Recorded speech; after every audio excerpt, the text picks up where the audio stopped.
আমরা অনেকেই কিন্তু মুসাল্লা বা জায়নামাজ ব্যবহার করি।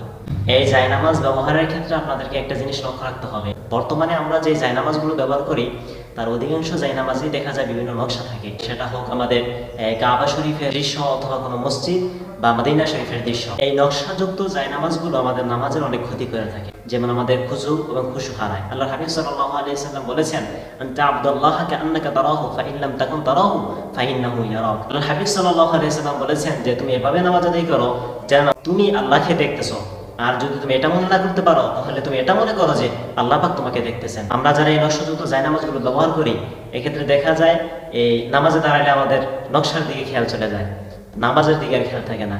এই জন্য যারাই আমরা জায়নামাজ ব্যবহার করি, জায়নামাজ ব্যবহার করার ক্ষেত্রে এই দিকটা আমাদেরকে লক্ষ্য রাখতে হবে যেন আমাদের জায়নামাজগুলো কোনো নকশাযুক্ত না হয়। নকশাযুক্ত না হওয়াটাই উচিত। ভিডিওটি ভালো লাগলে লাইক, কমেন্ট, শেয়ার করবেন, ফলো এবং সাবস্ক্রাইব করে পাশেই থাকবেন পরবর্তী ভিডিও পাওয়ার জন্য।